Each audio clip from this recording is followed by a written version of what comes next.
Hashtag polisi musuh bersama ini bukan sekedar tagar yang meramaikan media sosial. Ini adalah teriakan kolektif yang lahir dari kemarahan rakyat.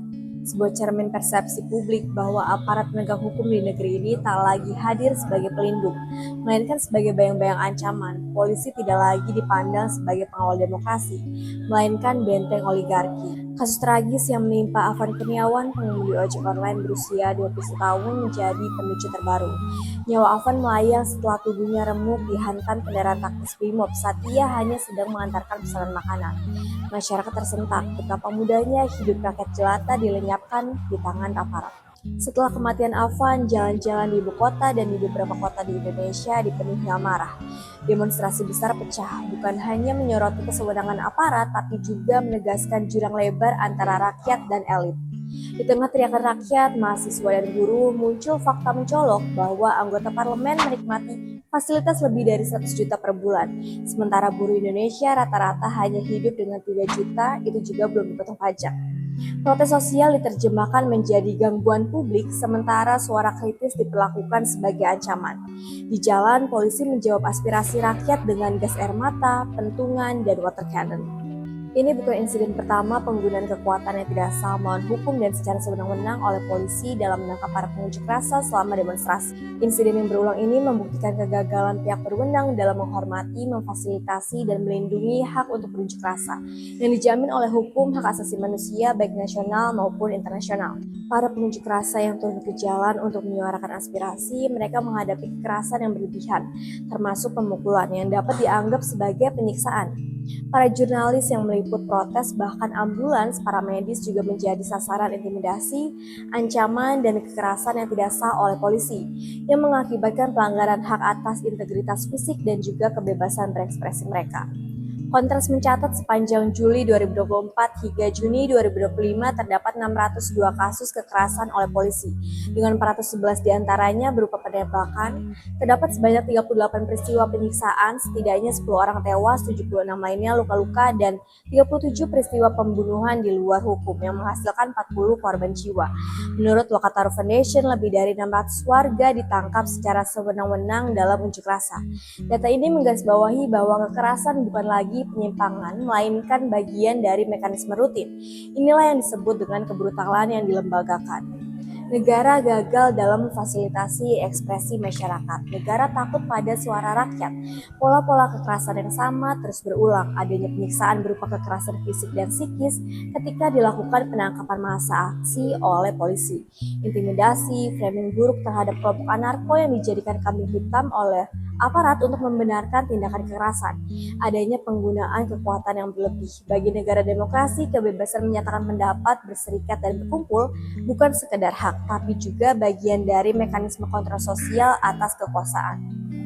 Meskipun pengkondisian demonstrasi sulit dan rumit dan terkadang penegak hukum perlu menggunakan kekuatan untuk menjaga ketertiban umum dan mencegah tindak kriminal, jika tersebut dimungkinkan, maka kekuatan harus digunakan dengan seminimal mungkin. Bagaimanapun, penegak hukum dalam menjalankan tugas wajib tunduk terhadap kewajiban negara serta hukum internasional, demi memastikan agar setiap orang dapat menikmati hak untuk berkumpul secara damai, terutama kewajiban untuk menghormati dan melindungi hak hidup, integritas fisik, dan keamanan pribadi. Polisi wajib sebisa mungkin menerapkan cara-cara nirkekerasan sebelum memutuskan untuk menggunakan kekerasan. Apabila penggunaan kekuatan yang sah diperlukan dan tidak terelakkan, polisi wajib menggunakannya secara terbatas dan sebanding dengan tujuan yang ingin dicapai, dan memastikan ketersediaan perawatan medis sesegera mungkin untuk mereka yang mengalami cedera atau terdampak oleh penggunaan kekuatan tersebut. Tragedi Afan menambah daftar panjang kekerasan aparat. Bergandengan dengan luka lama bernama tragedi Kanjuruhan. Malam itu 131 nyawa melayang. Lebih dari 300 orang luka-luka akibat polisi menembakkan gas air mata ke tribun stadion. Bagi publik, pesan yang tersirat jelas, nyawa rakyat tidak berharga dan polisi selalu bisa lolos dari jerat hukum. Institusi kepolisian yang bersifat hierarkis juga berkontribusi menyuburkan budaya kekerasan. Belum lagi penggunaan senjata api oleh polisi seringkali tidak diimbangi dengan pelatihan pengendalian emosi dan etika penggunaan senjata yang ketat. Akibatnya senjata yang seharusnya menjadi alat pelindungan berubah menjadi alat yang mengancam nyawa sesama anggota Polri maupun masyarakat sipil lainnya. Budaya korupsi dalam penegakan hukum di negara ini tidak bisa dipisahkan. Pada Februari lalu, Band Pang Sukatani ditangkap karena lagu Bayar Bayar Bayar yang menyingkap praktik pungli aparat. Fakta mendukung kritik tersebut.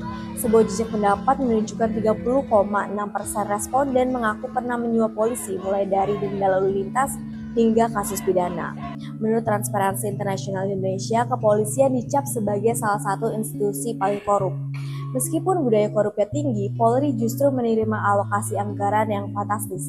126,6 triliun pada 2024 naik menjadi 145,6 triliun pada 2026, menjadikan lembaga dengan anggaran terbesar ketiga setelah Kementerian Pertahanan dan Badan Pangan Nasional. Alih-alih meredam dominasi aparat, negara justru berupaya memperluasnya.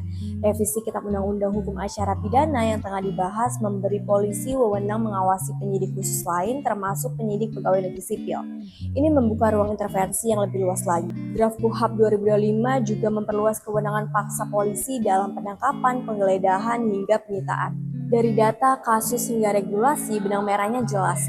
Polisi tidak netral, ia bukan sekedar aparat negara, ia adalah instrumen kekuasaan untuk menjaga modal dan menindas rakyat. Rakyat berhak untuk bersuara tanpa takut direpresi. Kekerasan aparat juga merupakan cerminan sikap pemerintah dalam merespon kritik publik. Kita menuntut perubahan struktural dalam tubuh institusi Polri dan mengadili para pihak dalam proses peradilan yang seadil-adilnya. Selama kekerasan dipelihara sebagai rutinitas dan impunitas terus berlangsung, maka nyawa warga sipil akan tetap rapuh di tangan polisi.